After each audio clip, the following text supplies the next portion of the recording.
The late summer sun dipped low over the streets of Grand Rapids, Michigan, painting the red brick and asphalt in a soft, fading glow.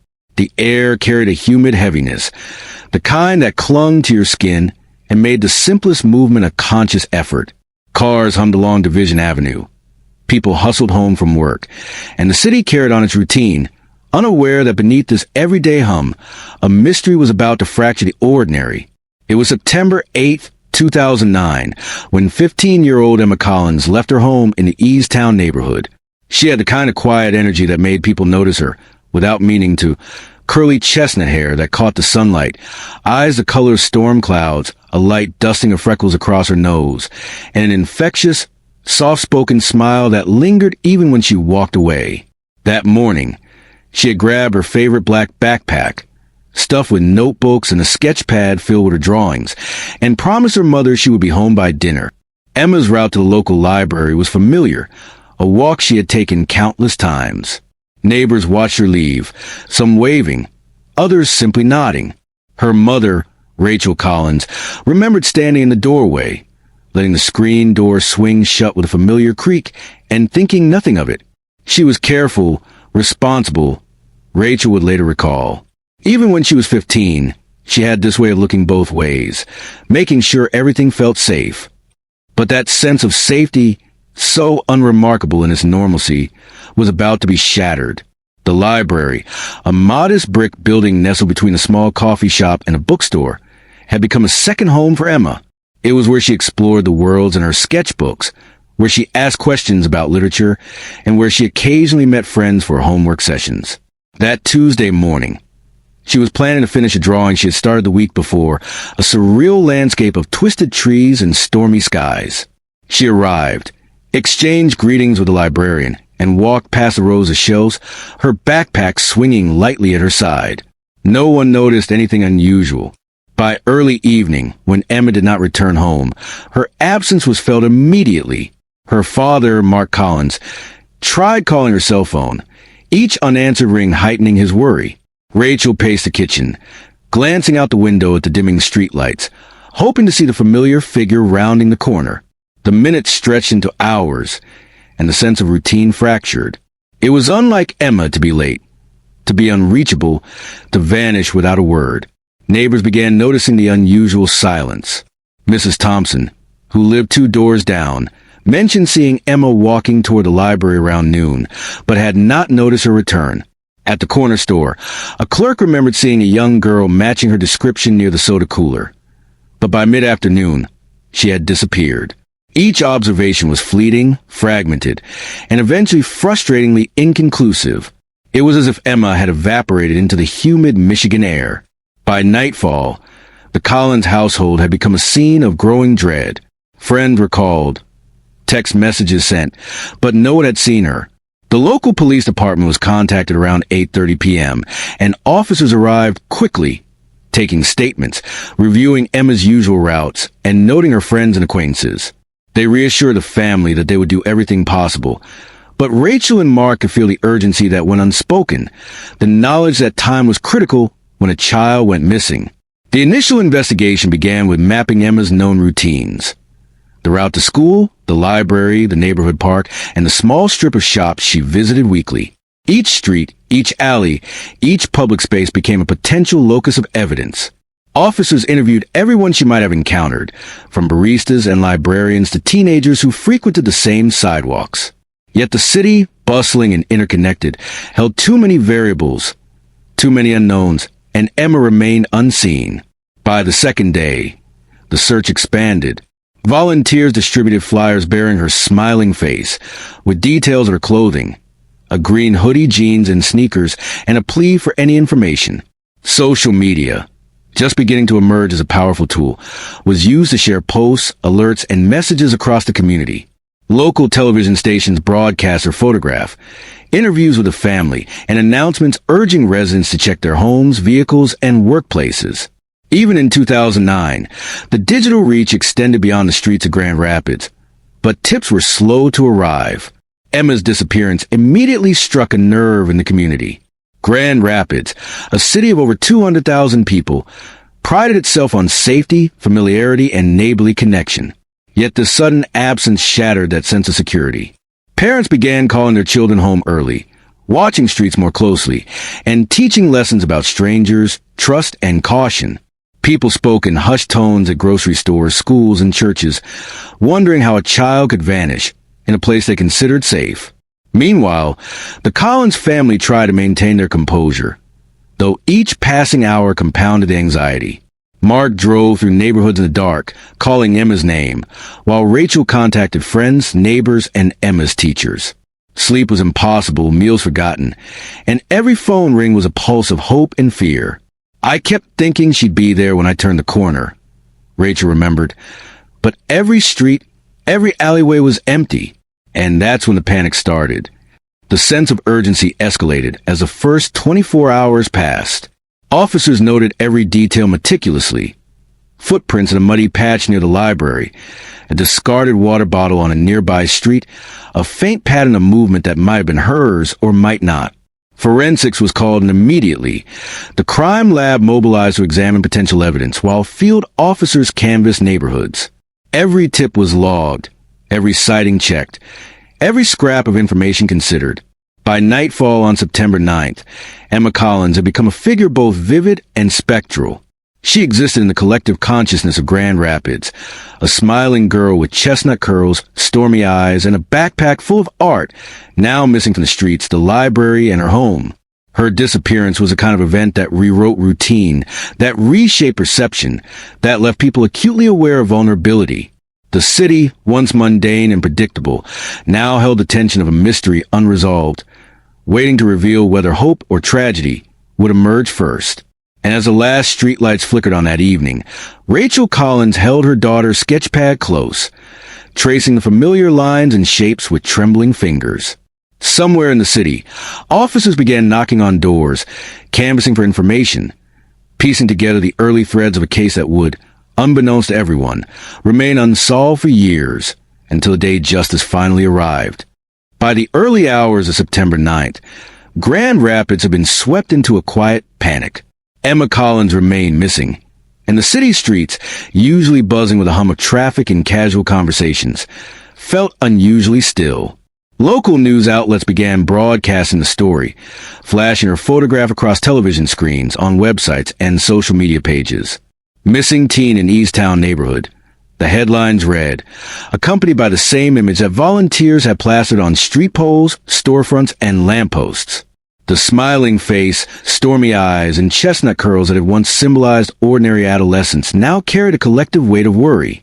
Rachel and Mark Collins sat in their living room, holding hands, listening to every news update with a mix of hope and dread. They repeated the details to themselves, tried to reconstruct the day, the last time they had seen her, the route she had taken, the friend she had spoken with. Each memory was a knife of clarity and fear. She was careful, Rachel whispered. She would never just disappear. And yet, here she was, vanished. Police officers began re-interviewing neighbors, co-workers, and friends. Each statement was scrutinized for consistency, cross-checked against timelines, and cataloged for potential leads. Officer Daniel Ruiz, a veteran of the Grand Rapids Police Department, noted how the early hours were critical. The first 24 hours often tell you more than weeks of searching later, he explained. You're piecing together routines, habits, and movements before memory fades or details get distorted. Every witness, every passerby, every casual observation became a critical component of the unfolding investigation. The first notable lead came from a local barista at the cafe near the library. She remembered Emma ordering a lemonade around 12:30 p.m. and leaving shortly after, waving goodbye to a group of friends outside. The barista's attention to detail, while seemingly mundane, was essential in establishing the last confirmed sighting. Detectives traced that timeline meticulously, confirming the presence of friends, acquaintances, and anyone in the vicinity at the time. The route Emma had taken became a series of checkpoints, each monitored for clues, each carefully documented. By midday, law enforcement organized the first formal search party. Officers combed alleyways, parks, and wooded areas near Emma's route. Volunteers from neighborhood watch groups, school staff, and local parents joined the effort, forming human chains, checking every possible hiding place. Drones were not yet widely used, so the effort relied on sheer manpower and careful coordination. Maps of the search zones were pinned on the police station walls, color-coded to ensure no area was left unchecked. Despite the extensive search, no sign of Emma was found. Her backpack, personal belongings, and the sketchpad remained in her home. There were no signs of struggle along her route, no eyewitness accounts of abduction, and no suspicious vehicles definitively linked to her disappearance. The lack of tangible evidence was both frustrating and terrifying. Detectives knew that every passing hour increased the difficulty of locating her, yet they pressed forward with methodical determination, aware that even the smallest clue could lead to a breakthrough. Social media and local forums exploded with messages from concerned residents. People posted sightings, tips, and personal observations. Some claims were promising, others were clearly mistaken, yet each was treated with caution. Officers had to balance public engagement with the risk of false leads, overwhelming critical resources. You have to check everything, Detective Lisa Freeman explained, because sometimes a small detail can break open an entire case. But you also have to separate noise from signal, and that's the hardest part. Meanwhile, the emotional strain on the Collins family intensified. Friends and relatives arrived to support them, yet the presence of well-meaning neighbors could not alleviate the fear gnawing at their minds. Rachel repeatedly checked locks, ran her eyes over the route Emma had taken, and called every friend, hoping for a trace of information. Mark drove back and forth through the neighborhood, his car headlights cutting through the dim evening, repeating Emma's name until his voice grew hoarse. The house, once a place of routine and comfort, became a waiting room for anxiety and uncertainty. As evening fell, law enforcement expanded the search radius. Police dogs were brought in to detect any scent trails, and officers checked nearby businesses for surveillance footage. In 2009, camera coverage was limited, but every frame, every timestamp, every scrap of potential evidence was seized and analyzed. Detectives interviewed patrons, delivery drivers, and anyone who had been in the vicinity during Emma's last known movements. Each encounter, each memory recorded, created a composite image of her final hours that investigators hoped would reveal a path forward. The media played a critical role in amplifying both concern and attention. Local television crews broadcast live from the search zones, while newspapers ran daily updates and online posts encouraged the public to remain vigilant. The repeated sharing of Emma's image and the details of her disappearance galvanized the community, but also created an undercurrent of fear. Parents wondered about their own children. Neighbors questioned every unfamiliar face, and the quiet, familiar streets felt suddenly unfamiliar and dangerous. By the third day, the initial flurry of reports had begun to slow, but the urgency remained. Officers revisited each tip, retraced search routes, and re-interviewed witnesses whose statements seemed contradictory or incomplete. They cataloged every discarded item, examined patterns of movement, and consulted experts in missing child behavior.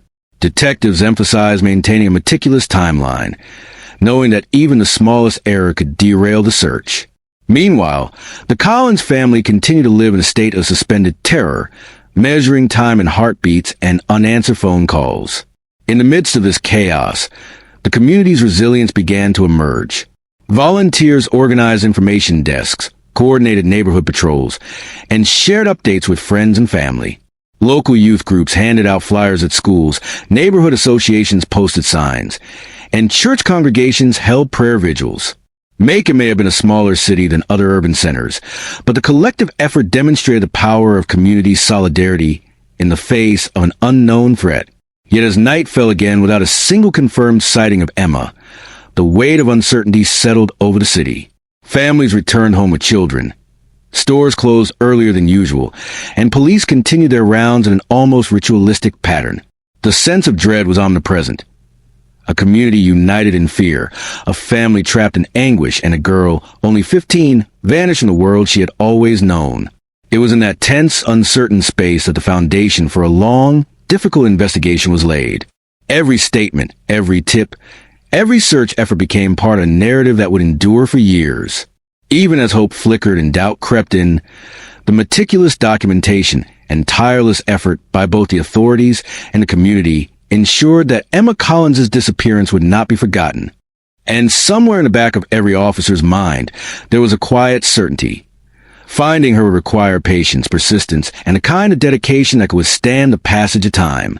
The day after Emma Collins disappeared, the Eastown neighborhood was consumed by a quiet tension, a shared unease that stretched from one house to the next.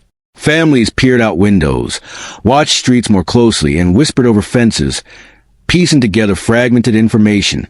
The Collins family became a focal point of concern, their grief visible and raw, but also a rallying point for a community desperate to help.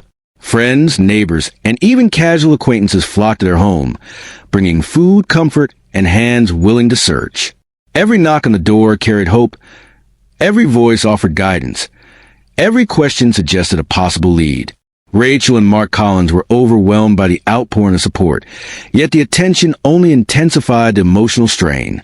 Their home, once a sanctuary of everyday routine, had transformed into a hub for volunteers, reporters, and police investigators. Every corner of the house echoed with memories of Emma, her artwork stacked neatly on a shelf, her school notebooks left open, her backpack still resting in the hallway. Each familiar object was a reminder of the absence that weighed on every breath, every heartbeat. Rachel held tightly to the hope that each visitor might offer news, while Mark focused on the logistics of coordinating search efforts. Local churches quickly became centers of organization and solace. Reverend Thomas Langford, who had known the Collins family for years, convened meetings to mobilize volunteers. Youth groups, community organizations, and neighbors from nearby streets signed up in shifts to canvass the neighborhood, distribute flyers, and patrol parks and alleyways. Prayer vigils were held at dawn and dusk. Candles lit in windows and on porches, a visible testament to the city's collective desire to bring Emma home. Even if we can't see her, Reverend Langford said, we can act.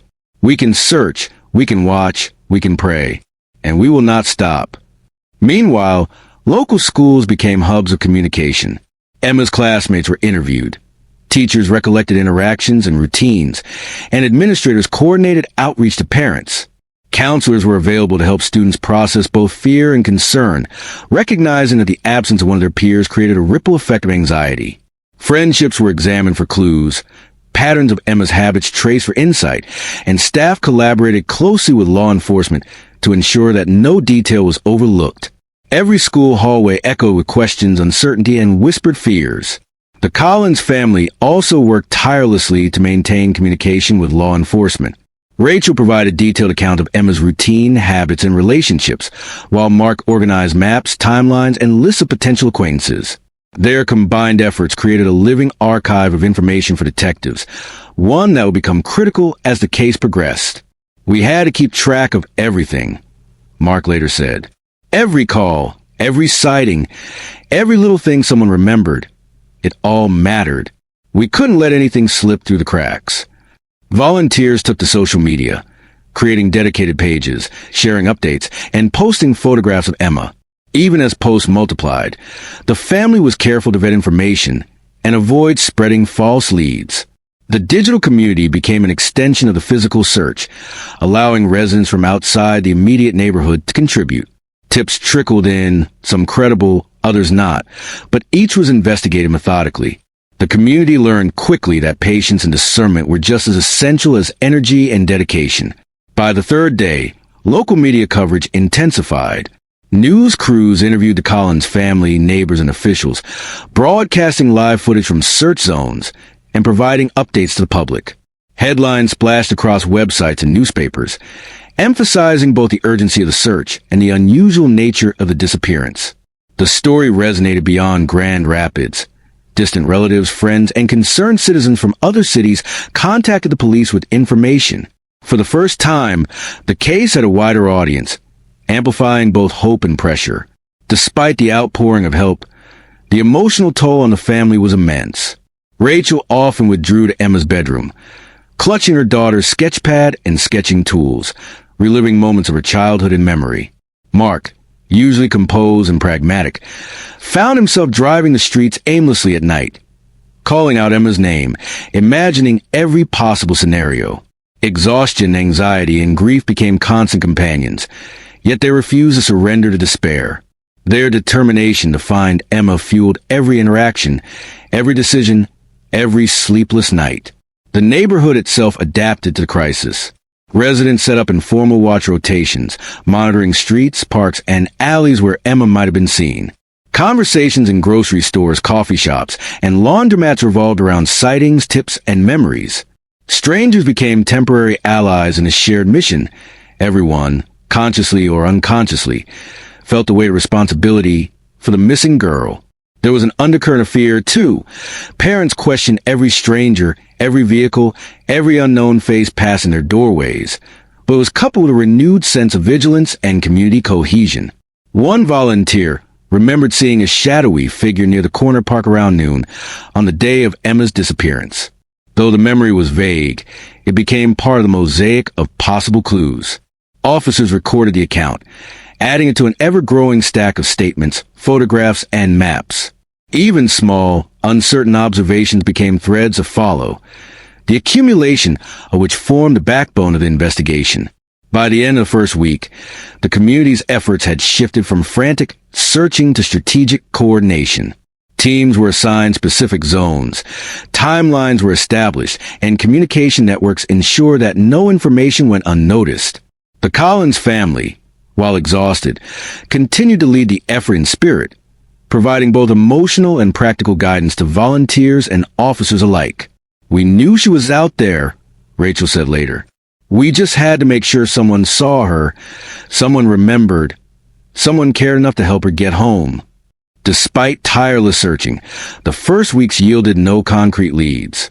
Each day without Emma heightened the tension, the grief, and the collective anxiety. Yet the commitment of the community never wavered. The combination of familial perseverance, neighborly vigilance, and coordinated public effort created an enduring foundation for the investigation. Even as days turned into weeks, the message remained clear. Emma Collins would not be forgotten, and her absence would be met with relentless determination to find the truth. It was this blend of grief, hope, and communal action that defined the response to Emma's disappearance. The Collins family, while personally devastated, became the center of a broader narrative of solidarity and resilience. Every neighbor, volunteer, and officer contributed to a living record of the city's attention, creating a network of vigilance that would sustain the case for years. And even in the midst of despair, the quiet certainty remained. Some would be found, and some would be held accountable. From the earliest hours of the investigation, the Grand Rapids Police Department knew this case would demand a combination of meticulous documentation, community coordination, and analytical foresight. Detective Marcus Ellison, assigned to lead the case, understood the stakes.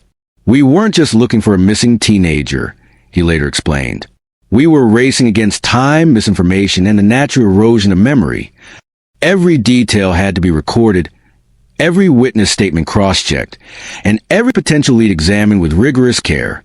The first lead seemed promising, but ultimately proved misleading. A man in his mid-30s, spotted near the library the day Emma disappeared, was brought in for questioning after multiple neighbors reported a suspicious interaction. His vehicle matched the description given by a witness, and he admitted to briefly observing Emma as she walked past. Yet, after extensive interviews and a search of his property, nothing linked him to her disappearance. While exoneration brought relief to the man's family, it left investigators frustrated and the trail cold.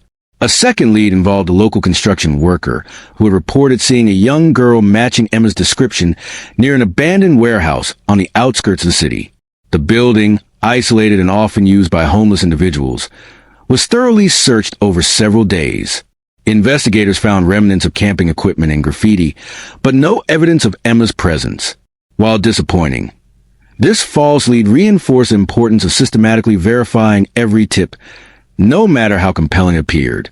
Online forums and social media also became sources of both hope and confusion. Hundreds of posts claimed sightings, some as far as neighboring counties. While the majority were dismissed upon verification, a few required officers to retrace potential movements, interview witnesses, and review security footage. One particularly persistent report involved a blue sedan allegedly seen near the park trail in Eastown on the day of her disappearance. Surveillance footage from nearby businesses provided no confirmation, but detectives cataloged the detail for future reference, knowing that patterns could emerge over time. Family and friends were constantly questioned, both for information and to rule out potential involvement. Investigators interviewed Emma's classmates, teachers, neighbors, and extended family members. Each account provided context: her daily routines, recent interactions, and potential conflicts. Nothing suggested Emma had planned to run away, and no evidence indicated a family member's involvement. She was a responsible, cautious teenager, Detective Ellison noted. There was no reason to think she would vanish voluntarily. That informed our entire approach. We treated this as an abduction from the outset. One of the earliest leads involved a man who had a minor criminal record and was known to loiter near the library. His name surfaced multiple times in the witness accounts, and officers conducted a thorough background check, monitored his movements, and eventually detained him for questioning. For 3 tense days, investigators probed for inconsistencies in his story. The man's alibi, however, proved verifiable. He had been working at a factory on the day of Emma's disappearance. Though he was cleared, the investigation reinforced the emotional strain for the Collins family. Each lead brought hope, only to have it vanish with the confirmation of innocence. The police also explored environmental clues. Footprints found near the library parking lot suggested someone had briefly followed or intersected with Emma's path, but rain had partially washed away key tracks, complicating analysis. Investigators turned to canine units, who traced scents into side streets and alleys, but eventually lost the trail. Every potential lead seemed to dissolve under the scrutiny of reality, leaving detectives frustrated, yet determined to maintain order, logic, and persistence. False confessions further complicated the investigation. Over the next several weeks, 3 individuals contacted the police claiming knowledge of Emma's whereabouts, some offering detailed but contradictory accounts. Each confession required careful examination, interviews, and cross-referencing with known facts. DNA evidence was eventually used to eliminate involvement, and the false confessions served as both a cautionary reminder of human complexity and a drain on precious investigative resources. School-related angles were thoroughly explored. Emma's friends, though cooperative, provided conflicting accounts of the day leading up to her disappearance. Investigators interviewed classmates about potential bullies, disputes, or other interactions that might have provoked an incident. None revealed any direct connection to abduction or harm.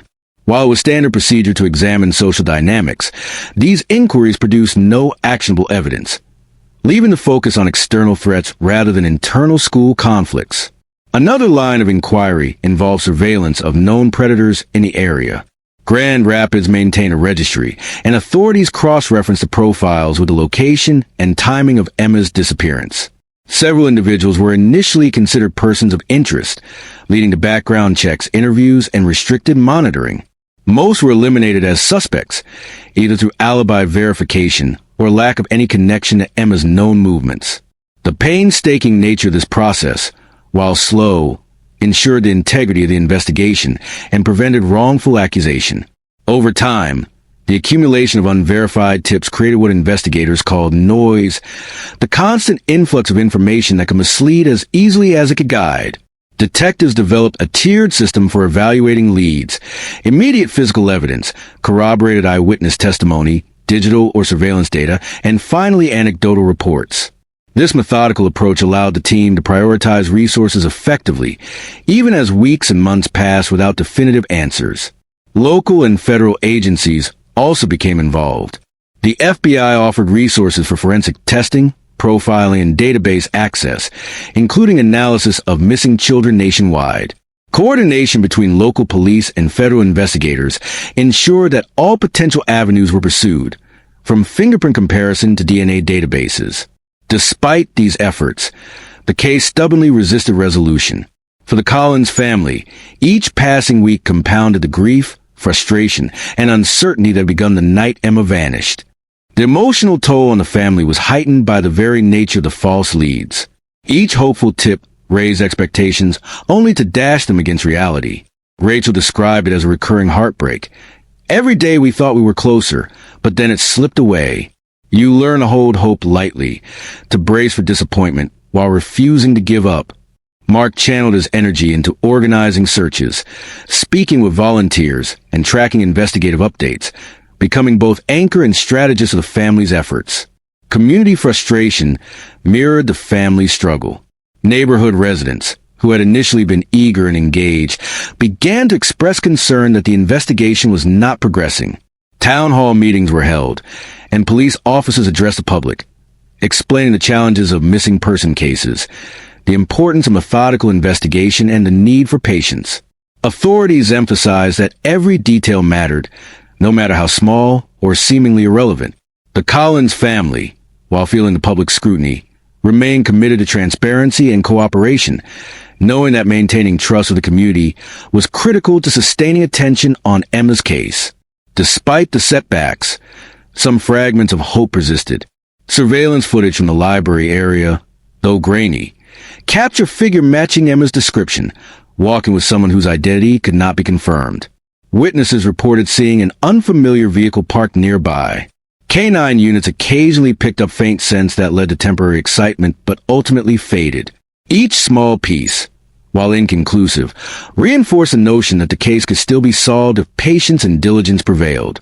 By the end of 2010, a year had passed since Emma's disappearance. Dozens of potential suspects, hundreds of tips, and thousands of investigative hours had been logged. Yet the case remained unresolved. The Collins family maintained a delicate balance between grief and hope. The community held its collective breath, and detectives documented every lead for eventual re-examination.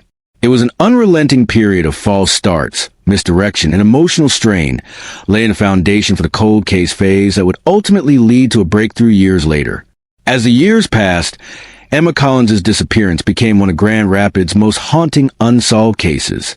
While the immediate urgency of the search had faded, the case file remained meticulously preserved, growing thicker with every statement, photograph, and piece of evidence collected in 2009. Detective Marcus Ellison, now serving as a senior investigator, made it his personal mission to maintain the integrity of the file. Every scrap of paper, every recorded interview, every grainy surveillance frame was carefully stored, cataloged, and cross-referenced. He often said that while the world moves on, the truth waits patiently, hidden until someone is ready to uncover it. The preservation of physical evidence became the backbone of the cold case strategy. Items collected in 2009, the discarded water bottle near the library, footprints near the parking lot, fibers found on Emma's backpack, were stored in climate-controlled evidence lockers. Each item, no matter how seemingly insignificant at the time, was treated as a potential key. Over the years, forensic technology advanced dramatically. DNA testing became more sensitive, fingerprint analysis more precise, and digital tools allowed investigators to analyze patterns in ways previously impossible. Detectives were hopeful that one day, these preserved traces could reveal what had been missed. For the Collins family, the passage of time was both relief and torment. They had adapted to living without answers, yet every anniversary of Emma's disappearance renewed the ache. Rachel continued to visit Emma's room daily, keeping her daughter's artwork, sketchbooks, and personal belongings untouched. Mark, meanwhile, maintained contact with Detective Ellison, reviewing updates, consulting on investigative angles, and ensuring that the case never faded from the department's priority list. The family's persistence became a quiet force, one that reminded the police that their duty extended beyond the first weeks or months. It was a commitment that spanned years, if necessary decades. In 2012, the Grand Rapids Police Department formalized a cold case unit, specifically tasked with revisiting unsolved cases like Emma's. Detectives trained in forensic advancements, behavioral analysis, and digital investigation took on the files, reviewing each line of evidence with fresh eyes. Detective Lisa Freeman, now assigned to the unit, described the process as both painstaking and hopeful. "We know the case has been dormant for years, but dormant doesn't mean dead. Every lead, every fiber, every testimony could still tell us something new." One significant breakthrough emerged when the lab revisited the fibers collected from Emma's backpack. Using modern microscopic analysis, they identified traces that were consistent with the type of industrial carpeting commonly used in a series of local businesses at the time. This detail, overlooked in 2009, provided a potential geographic connection that narrowed the search radius. Combined with previously logged eyewitness reports, investigators could reconstruct a more precise path of Emma's movements on the day she vanished. In addition, digital databases of known offenders were cross-referenced with the timeline and geography of Emma's disappearance. This included checks of individuals with prior convictions for child-related crimes, suspicious activity near schools, and patterns of movement that intersected with Easttown in September 2009. Several candidates were flagged, though initial investigation eliminated them. However, the process demonstrated the power of modern data systems in cold cases. Information that had been inaccessible in 2009 now provided context, connections, and investigative avenues that had previously been invisible. Public engagement continued to play a role during the cold case phase. Social media posts commemorating Emma's birthday, reminders about her disappearance, and updates about ongoing investigation kept the story alive in community consciousness. Volunteers maintained flyers, websites tracked sightings, and advocates connected the family with resources for missing children. While no immediate leads surfaced, the sustained visibility ensured that any new information would be noticed and that the case would not vanish into obscurity. By 2015, Detective Freeman and her team began conducting a systematic review of all digital records from the original investigation. Phone records, credit card transactions, and cell tower pings from 2009 were examined with modern analytical software. Patterns emerged that had been invisible before. Subtle discrepancies in locations reported by neighbors, correlations between specific times and the presence of certain vehicles, and anomalies in witness statements that now, viewed with advanced data visualization, appeared more significant. This analytical shift transformed fragments of past evidence into a coherent narrative framework, providing fresh insight into the circumstances surrounding Emma's disappearance. The cold case unit also leveraged forensic genealogy, a technique that had only recently gained prominence. By analyzing unidentified DNA collected from items near the last confirmed sighting of Emma, investigators could create potential familial connections that, while not definitive, allowed them to narrow their suspect pool. Each genetic lead was painstakingly cross-referenced with public records, past criminal convictions, and missing person reports. It was slow, meticulous work, but it produced a tangible sense of momentum in a case that had long seemed stagnant. For the Collins family, these developments offered a cautious optimism. Rachel and Mark were informed of each new analytical step, every lab result, and every potential lead. While decades had passed without resolution, these modern techniques offer a renewed sense of possibility. Detective Ellison reminded them repeatedly, "The truth hasn't disappeared. We just have to wait until the evidence and technology converge." For the family, it became a mantra, a lifeline to maintain hope without succumbing to despair. Even as investigators pursued these scientific leads, they maintained traditional methods of community engagement. Posters were updated, old witnesses were re-interviewed, and new searches were conducted in areas highlighted by forensic breakthroughs. Officers walked the familiar streets, retracing Emma's route with the precision of both memory and measurement. The synthesis of old-school detective work and modern forensics created a dual-pronged approach that would eventually prove decisive. By 2018, nearly a decade after Emma's disappearance, the case had transformed from an active missing person investigation into a model cold case study. Investigators compiled detailed timelines, reviewed forensic results, and mapped every interaction Emma had in the last hours of her life. The painstaking process of organizing and preserving evidence had paid off. Although the case remained unresolved, it was now ready for a breakthrough, poised at the intersection of science, persistence, and patience. The city of Grand Rapids, too, had changed in those years. Streets were repaved, businesses opened and closed, and a generation of residents had grown up aware of the story of a missing girl from Easttown. Emma's absence had left a void in memory, but it had also left an imprint on community vigilance, parental awareness, and police procedure. Every child's parent in the neighborhood remembered the case, and the lessons of diligence, cooperation, and hope endured as much as the memories of fear and uncertainty. As 2019 approached, the convergence of preserved evidence, new technology, and renewed investigative focus set the stage for what will become the most consequential moment in the case. DNA analysis, Forensic genealogy and cross-reference criminal records had produced a suspect profile, one that aligned with both the physical evidence and the circumstantial reports collected in 2009.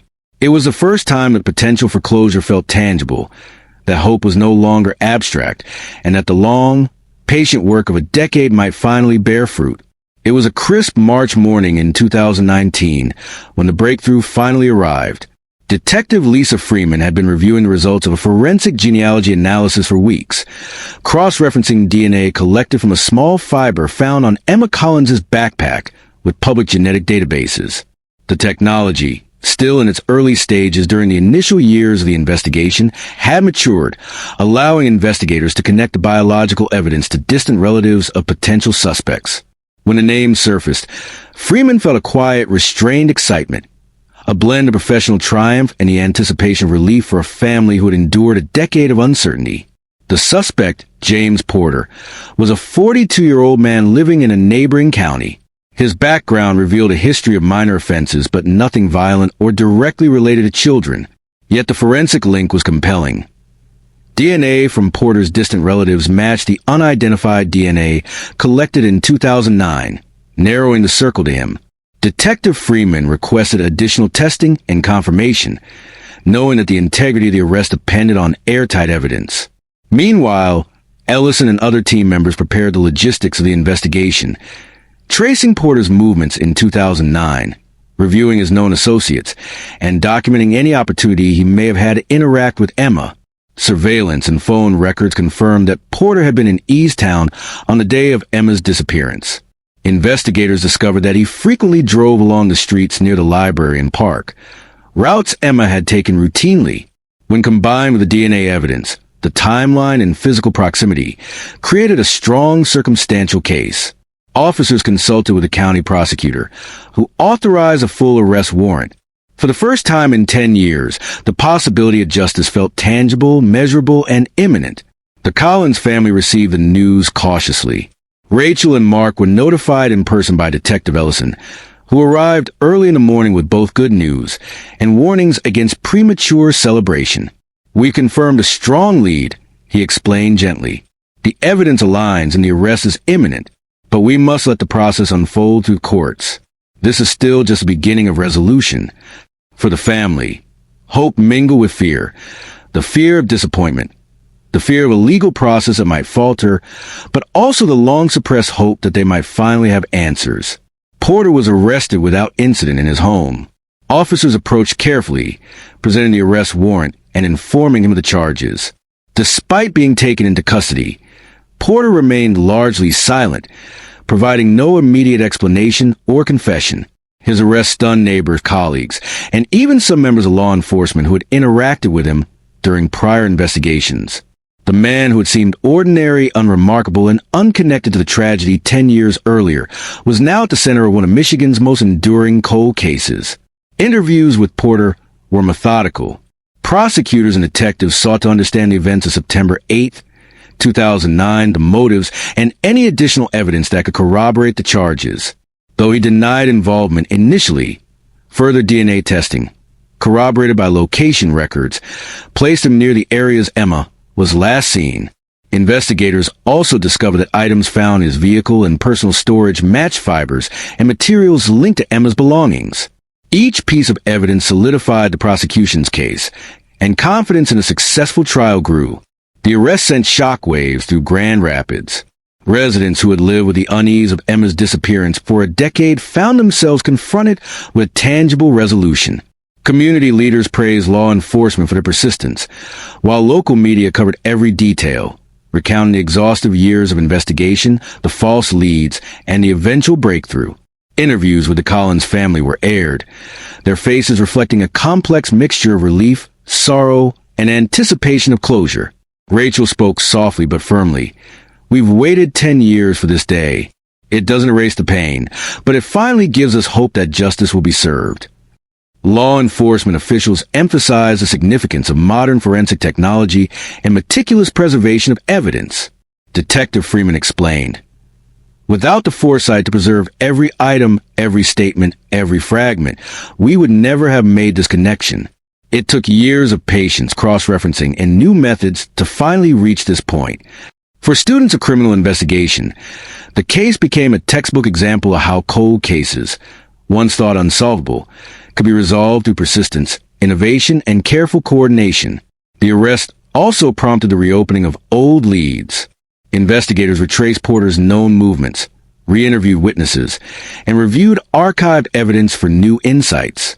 Though the focus had shifted from locating Emma to prosecuting her abductor, the careful reconstruction of events offered the Collins family additional context and, finally, a sense of narrative completeness that had been absent for a decade. For the city, the case became a symbol of both loss and resilience. Parents in Eastown reflected on the lessons learned about vigilance, community responsibility, and the capacity for a city to rally around a single missing child. Law enforcement agencies celebrated the collaborative approach that spanned years, multiple jurisdictions, and evolving technology.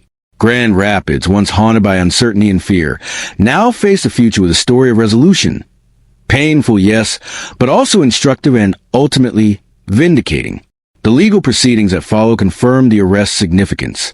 Evidence presented in court included the preserved DNA, fibers, location records, and corroborated witness statements. The prosecution emphasized the decade-long wait for justice, the meticulous preservation of evidence, and the unyielding dedication of both law enforcement and the Collins family. Porter, confronted with the weight of irrefutable evidence, eventually pled guilty, leading to a sentence that ensured he would be held accountable. For Rachel and Mark Collins, the conclusion of the arrest marked both an end and a beginning. Years of uncertainty, fear, and relentless search finally gave way to closure, yet grief remained. The absence of their daughter could not be erased, but the knowledge of who had taken her, and the certainty that justice had been served, offered a profound sense of relief. The arrest, a decade in the making, transformed the community's collective sorrow into a moment of vindication, reflection, and cautious healing. The arrest of James Porter brought an end to one of Grand Rapids' longest-standing mysteries, yet it also marked the beginning of a quieter, more personal chapter for the Collins family. Rachel and Mark finally had the answers they had waited for over 10 years, yet the relief was tempered by grief. Emma was still gone, and no courtroom victory could restore the moments stolen or erase the absence that had defined their lives for more than a decade. Still, the knowledge of who was responsible and that justice had been served offered a measure of peace that had been elusive for so long. Community response was equally complex.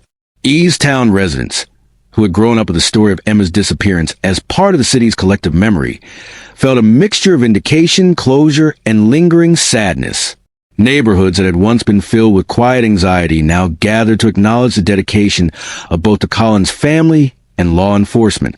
Candlelight vigils, public statements from local officials, and media coverage all reinforced a narrative of perseverance and resilience. In coffee shops, grocery stores, and schools, conversations shifted from fear to reflection. How a city can endure uncertainty, maintain vigilance, and ultimately see justice served. Law enforcement agencies took the opportunity to highlight the case as a model for cold case resolution. Detective Lisa Freeman emphasized the importance of evidence preservation, cross-jurisdiction collaboration, and the integration of emerging technologies such as forensic genealogy and advanced DNA testing. This case proves that time doesn't erase truth, she said. It only waits for the tools, patience, and determination necessary to uncover it. For officers who worked tirelessly for years, the outcome was both vindicating and humbling, a reminder that justice often requires endurance and unwavering commitment. For the Collins family, everyday life gradually began to regain a semblance of normalcy. Rachel continued to maintain Emma's room as a sanctuary of memory, a place where her daughter's presence could still be felt in sketches, photographs, and mementos.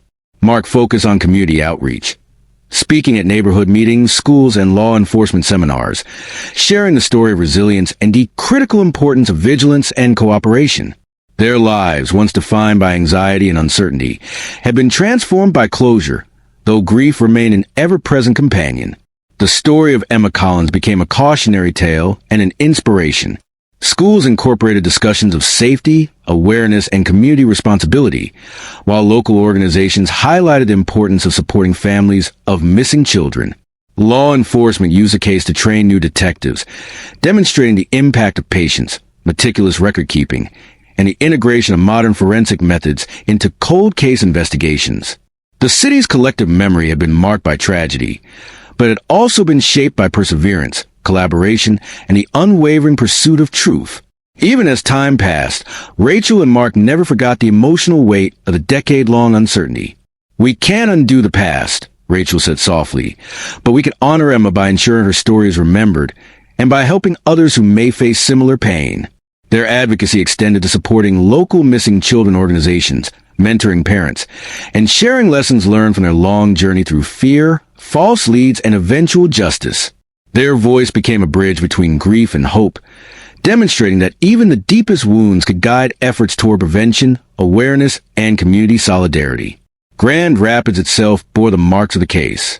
Streets that had once carried the tension of uncertainty now carried lessons of vigilance and compassion. Easttown's residents, while forever changed by Emma's disappearance, had also been united by the search, the advocacy, and the eventual resolution. The city learned that justice was not always swift, not always loud, but that it could endure patiently, often hidden beneath years of uncertainty, until the moment it could be fully realized. Justice for Emma Collins was never easy. It demanded patience, technological advancement, community involvement, and a relentless belief in the persistence of truth. It was not an abrupt conclusion, but a journey of collective endurance. The city had waited, the family had endured, and law enforcement had never wavered. In the end, the truth prevailed, not instantaneously, not without sacrifice, but with quiet, relentless certainty. And in the quiet streets of Easttown, where once uncertainty had ruled, the knowledge that the story had reached its resolution brought a fragile yet profound peace. Emma Collins's name, her story, and the justice finally achieved would never be forgotten. The case, a decade in the making, reminded everyone that even in the darkest corners of mystery and loss, truth could endure and justice could finally arrive, no matter how long it took.